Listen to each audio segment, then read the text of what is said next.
Hi students, last class में हमने chapter complete किया था। आज हम लोग फर्दर न्यू चैप्टर स्टार्ट करने वाले हैं। कौन सा? Living organism character and its habitat. हमने ये पहले भी जाना है कि what is living habit organism. Living being क्या होती है? लिविंग बीइंग का मतलब जो हम लोग हैं, इन ह्यूमन, एनिमल्स, प्लांट्स, हम लोग लिविंग बीइंग्स होते हैं। ठीक है, उसमें से हम लोग एनिमल और जो प्लांट हैं मोस्टली वो लोग लिविंग बीइंग हैं। ठीक है, उसमें से हमारा जो कैरेक्टरिस्टिक है, मतलब हम चल फिर सकते हैं, खा पी सकते हैं, कहीं रह सकते हैं, घर बना के रह सकते हैं। ठीक है, और हैबिटेट, हैबिटेट का मतलब होता है घर। ठीक है, जैसे कि हम अपने घरों में रहते हैं, कोई झोपड़ी में रहता है, इसी तरीके से हम अपने अपने घरों में रहते हैं। ठीक है, तो इसी तरीके से जो भी ऑर्गेनिज्म है, जो भी लिविंग बीइंग है, वो कहीं ना कहीं किसी न किसी जगह पे रहते हैं। ठीक है, चलिए हम लोग फर्दर आगे बढ़ाते हैं। इंट्रोडक्शन। इंट्रोडक्शन में क्या है भाई? The surrounding where plants, animals live are called their habitat. Habitat का मतलब है कि जहाँ plants, जहाँ animals कहीं एक जगह रहते हो। चलिए, तो चलो एलिफेंट्स तो समझ में आते हैं। प्लांट्स, क्या प्लांट्स भी कहीं एक जगह होते हैं तो उन्हें हम लोग हैबिटेट्स कहेंगे? हाँ। जैसे मान लो कि कोस्टल एरिया है तो वहाँ पर आपको नारियल के पेड़ ज़्यादा दिखते हैं। अगर कोई मरुस्थल है, रेगिस्तान है, तो वहाँ पर एक कांटेदार वृक्ष, कैक्टस आपको ज़्यादा दिखते हैं। जंगल है तो हरे भरे पेड़ दिखते हैं। मतलब पेड़ों का भी एक समूह है जो इस तरीके से हैबिटेट। हैबिटेट का मतलब होता है कि घर, होम। ठीक है, तो हैबिटेट का मतलब जहाँ वो आश्रय करते हैं, रहना। ठीक है, several kind of plants and animal में शेयर देयर सेम हैबिटेट। जैसे कि जहाँ कैक्टस है उसी के बगल में मान लो कि बड़ा सा कांटेदार बबूल का पेड़ हो जाए। ठीक है, जहाँ नारियल का पेड़ है हो सके तो बगल में आम का तो नहीं, बेसिकली और भी किसी तरीके का फ्रूट्स हो सकता है। यहाँ फॉरेस्ट है तो उसमें बहुत सारे तरीके के घर हो सकते हैं, उनके प्लांट्स हो सकते हैं। ठीक है, चलिए, अब तो ये यहाँ तक तो मैंने आपको समझा दिया कि प्लांट्स के बारे में। तो क्या एनिमल्स भी इसी तरीके से रहते हैं? हाँ, एनिमल्स को आपने देखा होगा झुंड में रहते हैं। जैसे कि हमारे गाय हैं, बैल हैं, भेड़ें हैं, सिप्स हैं, काऊ हैं, तो वो सब झुंड में रहते हैं। ठीक है, इन्हें ही हैबिटेट कहते हैं। जैसे कि पेड़ पौधे हैं, कहीं भी, जैसे एक जानवर है, ठीक है, वो कहीं भी रह रहा है तो झुंड में रहे। जैसे हाथियों का झुंड है, कहीं जा रहा है, कहीं रह रहा है जंगल किनारे। ठीक है, इस तरीके से तो उन्होंने एक अपना एक समूह बना लिया है, एक हैबिटेट बना लिया है। ठीक है, इस तरीके से वहाँ रहते हैं, जिससे हमें पता होता है कि वहाँ पर वो होंगे ही होंगे। ठीक है, अब इसी तरीके से हमारा जो फ्रेश वाटर है, पूल है, अर्बन है, ह्यूमन बीइंग रहने के लिए अपने लिए जगह बनाए हुए हैं। अब देखिए organism and the surrounding where they live. अब देखिए कैमल। कैमल कहाँ होता है? हमारे जो गोट है या याक है, कहाँ होते हैं बेसिकली? डिजर्ट्स में। ठीक है, डेजर्ट में। तो अब डेजर्ट में हैं तो उन्होंने अपने आप को उस तरीके से ढाल लिया है। ठीक है, ऐसा नहीं कि कहीं भी आपको कैमल्स नहीं मिलेगा। मोस्टली राजस्थान साइड में कैमल्स हैं, तो कैमल्स तो हैं, मगर उन्होंने अपने आप को वहाँ पर ढाल लिया है, अपने तरीके से बना लिया है कि वहाँ पर सर्वाइव कर सकते हैं। हम लोग को अभी इसी तरीके से इस चीज़ को समझना है। ठीक है, जैसे फिश है, वैरायटी फिश है। ठीक है, फिशरमैन होते हैं, वो समुद्र में पाए जाते हैं मछलियाँ। ठीक है, तालाब में, नदियों में। तो ऐसा नहीं है कि सिर्फ मछलियाँ किसी एक तालाब में होंगी, मछलियाँ कहीं भी हो सकती हैं, लेकिन उनका मेन रहने का जगह कहाँ होगा? सी, आपका रिवर। इस तरीके से हमें पता चल गया कि जो भी ऑर्गेनिज्म हैं, जो भी प्लांट्स हैं, जो भी एनिमल्स हैं, उन्होंने एक खास अपने आप को ढाल लिया है उस तरीके से रहने के लिए। ठीक है, अब चलिए हम लोग फॉरेस्ट से स्टार्ट करते हैं। एक्टिविटी 1 में हमारा हो गया कि think all kind of plant. ठीक है, animal and object that can also be found there. अब ऐसा करो कि एनिमल्स है, प्लांट्स है, अदर ऑब्जेक्ट्स हैं फाउंड इन डिफरेंट सराउंडिंग। जैसे कि फॉरेस्ट में कौन कौन से जंगल, पेड़ पौधे, जैसे कि मैंगो है, बड़ियान है, बहुत सारे ट्री हैं। अब जो माउंटेन्स पे कौन से पाए जाते हैं? जैसे कि मान लो माउंटेन्स पे आपके याक पाए गए, तिरछे वाले पेड़ वहाँ उगते हैं। ठीक है, ये डेजर्ट में आप कैमल्स हो गए, याक हो गए। डेजर्ट में आपको बहुत कम पानी है, बहुत एकदम कम पानी, रात में वहाँ ठंड बढ़ जाती है, दिन में हमें गर्मी लगती है।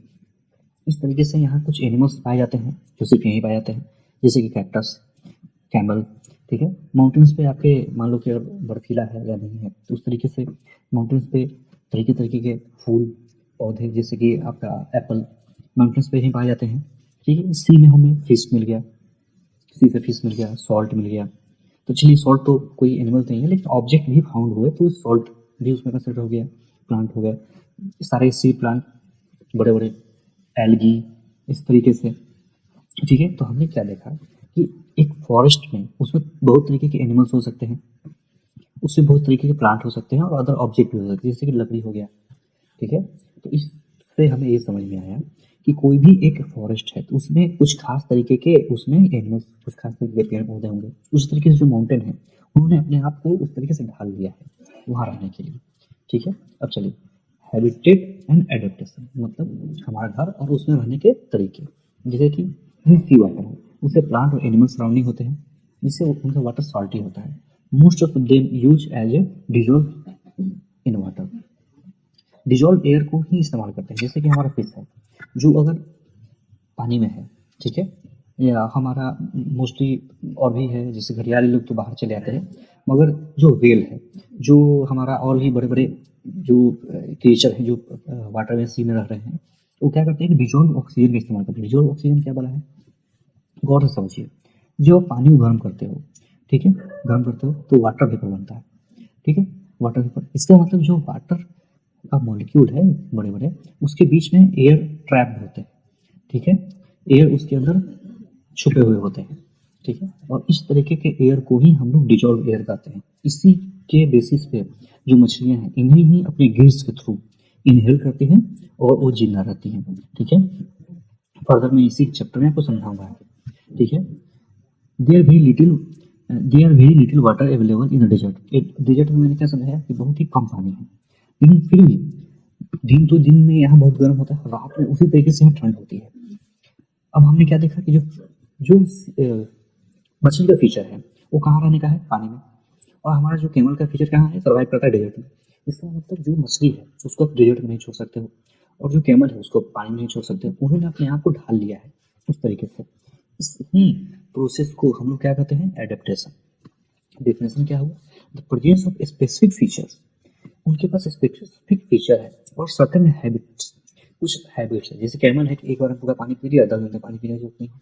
ठीक है, तो सर्टेन इसके हैबिट्स है, स्पेसिफिक कुछ फीचर्स है। जैसे मछली है उनके गिल्स है तो पानी में ही सर्वाइव कर सकते हैं।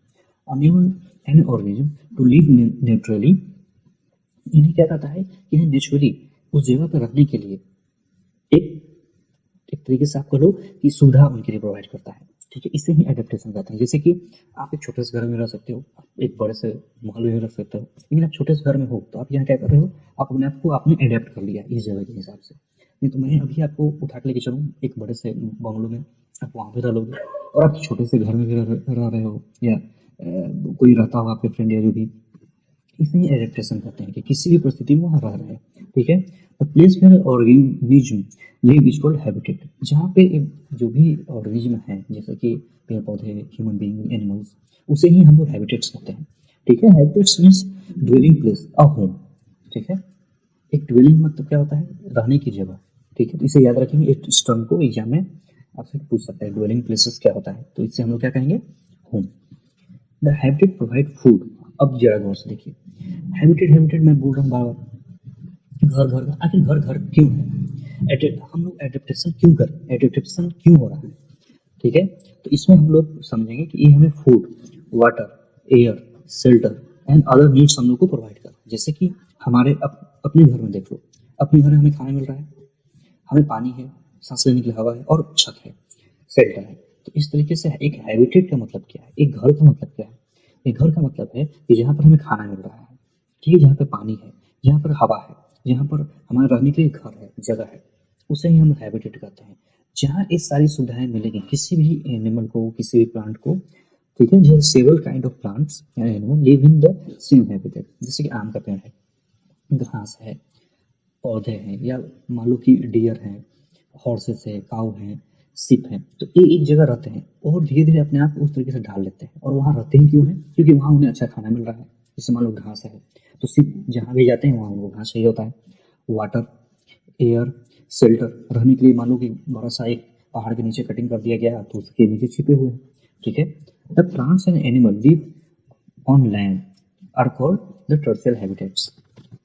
ये आपको टर्शियल हैबिटेट डायरेक्ट डेफिनेशन पूछ सकता है, आप इसका याद रखेंगे कि व्हाट इज टर्शियल हैबिटेट। टर्शियल हैबिटेट किसको कहा गया है, प्लांट्स और एनिमल्स को।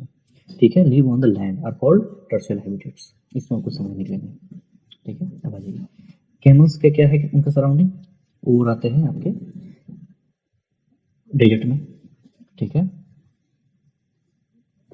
और हमारे डिफरेंट काइंड ऑफ फिश कहाँ रहते हैं, डिफरेंट काइंड ऑफ फिश हमारे सी में, रिवर में, इस तरीके से डिफरेंट काइंड ऑफ फिशेस रहते हैं। तो उनका अपना घर है, इनका अपना घर है, यही इनको खाना मिल रहा है, देखो इनको यहाँ खाना मिल रहा है, ठीक है। तो इस तरीके से हमारे जो प्रकृति ने इन्हें जिंदगी जीने के लिए तरीके जगह जगह इनको प्रोवाइड किया हुआ है फैसिलिटी, और ये उसी तरीके से अपने आप को ढाल लेते हैं, ठीक है।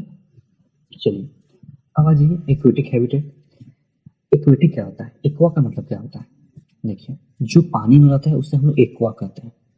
एक्वा, एक्वा का मतलब होता है वाटर, ठीक है। एक्वा का मतलब होता है लिक्विड वाटर। तो जो पानी में रहा उससे हम लोग क्या कहेंगे, एक्वेटिक एनिमल, ठीक है। उसे जो पानी में रहेगा उससे हम लोग क्या कहेंगे, द हैबिटेट और द प्लांट, ठीक है। The habitats of plant and animal live in the water are called aquatic habitats, ठीक है। Lakes, rivers, ocean are the some example of aquatic habitat. जैसे मैंने बताया कि वैसे जगह जहाँ पर पानी जमा होता है, पानी कहाँ जमा होता है भाई, लेक्स में, रिवर्स में, ओशियंस में, ठीक है। The organism both plant and animal live in the habitat are called biotic component. Very very important, आपसे सारे एग्जाम में पूछा what is biotic component and what is abiotic component, ठीक है। जैसे कि आप कहीं एक जगह चले जाते हो जहाँ खूब पहाड़ है, खूब पहाड़ है, एक भी इंसान आपको नहीं दिख रहा है, ठीक है, कोई भी चुन्नू मुन्नू आपको नहीं दिख रहा है। तो आपने देखा कि यहाँ तो कोई इंसान का, एक जानवर की चीटी नहीं है, तो वैसे जो के हम लोग क्या कहेंगे, जैसे देखिए यहाँ रॉक हो, सॉइल हो, एयर हो, वाटर हो, हैबिटेट कॉन्स्टिट्यूट तो है मगर कोई यहाँ लिविंग ऑर्गेनिज्म नहीं है, न प्लांट है, न एनिमल है, न कीड़ा, एक मच्छर भी नहीं है। वैसे जगह को हम लोग क्या कहेंगे, एबायोटिक, जहाँ पर जिंदगी नहीं है, जहाँ लाइफ नहीं है, जैसे पहाड़ पौधे, पहाड़ पत्थर हैं, ठीक है। वैसे जगह को हम लोग क्या कहेंगे, एबायोटिक। लेकिन जहाँ भी प्लांट, अगर एक भी पौधा कहीं दिख गया ना, आप वहाँ समझ जाओ कि वो क्या हो गया, बायोटिक कंपोनेंट हो गया, ठीक है। जहाँ प्लांट हो, जहाँ एनिमल हो, ठीक है।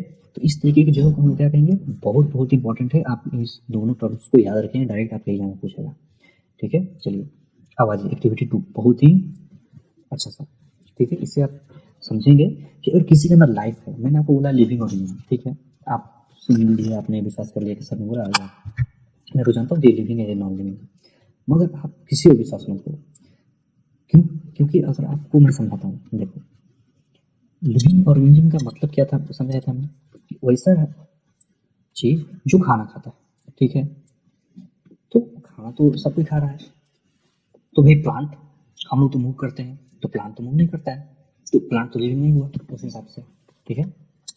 नहीं, प्लांट लिविंग है, और हम लोग अभी इसको दोबारा प्रूफ कर रहे हैं। लास्ट क्लास में मैंने प्रूफ किया था, इस बार फिर प्रूफ कर रहे हैं। जैसे देखो इस प्रोडक्ट से कहते हैं, हमने चने को भिगो दिया, सुबह सुबह देखोगे एक दिन के बाद तो उसमें व्हाइट व्हाइट कुछ उजला से ऊपर ऊपर निकल रहा है, इसे स्पॉट, एक लाइन में समझ गए। चने को रात और भिगोने के लिए छोड़ दो, ग्रेन्स को, मूंग को, और अगले दिन या उसके एक दिन के बाद देखोगे कि उसके ऊपर में व्हाइट व्हाइट निकल रहा है एंकर, इसे ही हम लोग क्या कहते हैं, स्प्रट कहते हैं, ठीक है। इस तरह से क्या करो कि इसके कुछ पार्ट्स को, अब बहुत ज़्यादा डाला होगा आपने, मान लो कि 2-3 मुट्ठी, तो क्या करो कि आप कुछ को, जैसे कुछ को क्या करो कि keep a part completely submerge into water for 3 or 4 days। एक को क्या करो कि 4 दिन के पानी में डुबा के छोड़ दो, एक मुट्ठी लो उसको पानी में डुबा के छोड़ दो 3-4 दिन तक, ठीक है।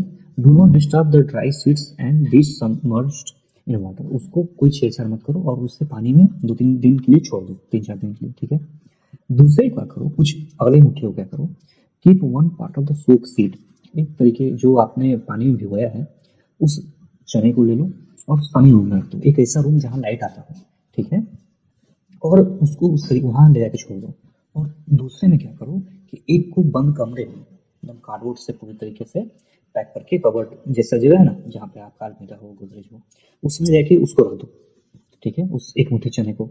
और क्या करो, और एक हमने क्या रखा, एक को हमने पूरी तरीके से पानी में छोड़ दिया, दूसरे मुट्ठी को हमने एक बंद कमरे में, मतलब जहाँ सनलाइट आती हो, तीसरे को बंद कमरे में रख दिया, और चौथे को करो क्या करो कि last part of the your very cold surrounding, एक को ले जाकर रेफ्रिजरेटर या फ्रिज में डाल दो, ठीक है, जिसमें कि उसके साथ आइस के साथ डाल दो, ठीक है। आपने क्या ऑब्जर्व किया, 3-4 दिन के बाद देखोगे कि ये वाला है धीरे धीरे काला पड़ के सड़ना शुरू हो जाएगा, जो कम्प्लीटली पानी में डिजोल्व है। जो सनी वाटर में है, जो सनी है, सनी रूम में है, जहाँ पे थोड़ा-थोड़ा हल्का-हल्का उसको पानी आप देते जा रहे हो, ठीक है? वो बहुत अच्छे तरीके से ग्रो करेगा, ठीक है? जो आपने डार्क रूम में रखा है, कुछ दिन तक तो ठीक-ठाक रहेगा, उसके बाद वो सड़ जाएगा वहीं पे। और जहाँ आपने इसको आइस वाले रेफ्रिजरेटर या फ्रिज में डाला है, वो वहाँ पर जाते के साथ ही वो पनपना बंद हो जाएगा और उसका कुछ नहीं होने वाला है।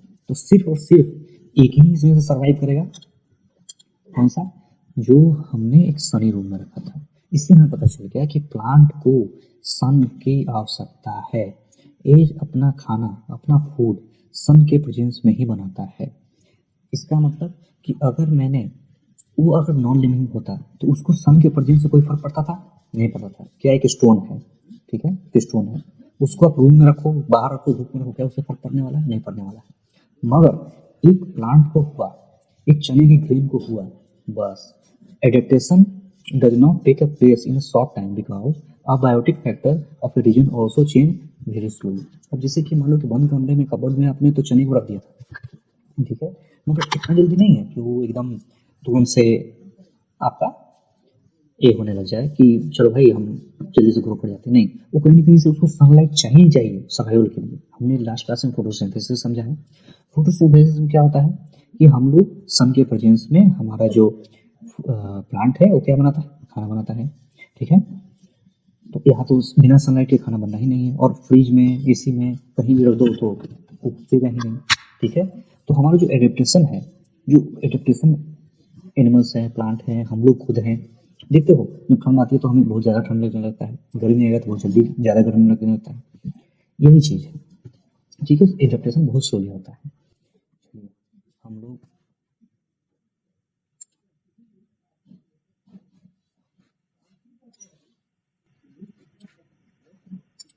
चलिए अब आइए journey through the different habitat. चलिए अब डिफरेंट हैबिटेट के बारे में समझते हैं।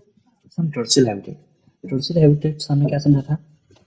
टर्सिल हैबिटेट वो है जिसमें, मैं इसे ब्रीफ कर देता हूँ जल्दी, ठीक है, फिर हम लोग नेक्स्ट क्लास में से फर्दर यहाँ से कंटिन्यू करेंगे। टर्सिल हैबिटेट, ठीक है, इससे हम लोग नेक्स्ट क्लास में शुरुआत करेंगे, जिसमें डेजर्ट हो गया, ठीक है। फिर हम लोग ट्रांसपिरेशन समझेंगे, बहुत इंपॉर्टेंट है।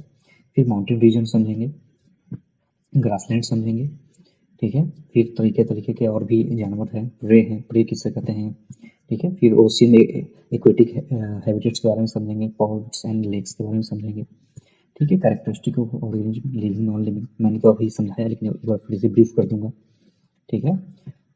फिर क्या सारे ऑर्गेनिज्म रिस्पायर करते हैं, सांस लेते हैं, ठीक है, सांस लेना भी जरूरी है। स्टिमुली का आता है, बहुत इंपॉर्टेंट आपके लिए ये है, बहुत ही अच्छे तरीके से समझने के लिए, ठीक है। फिर हम लोग सनलाइट को एक बार फिर से समझेंगे, आपके एनिमल के और प्लांट के, उसका एक्सप्रेशन क्या होता है, क्यों होता है, ठीक है। उसके बाद हम लोग, ये सबसे इंपॉर्टेंट टर्म है आपके लिए आगे फर्दर क्लासेस में क्या होगा, रिप्रोडक्शन, ठीक है, व्हाट इज लाइफ हम लोग समझेंगे। उसके बाद मैं आपको इस चैप्टर को समराइज करके और हम लोग क्वेश्चन से करेंगे। चलिए, थैंक्स फॉर वॉचिंग।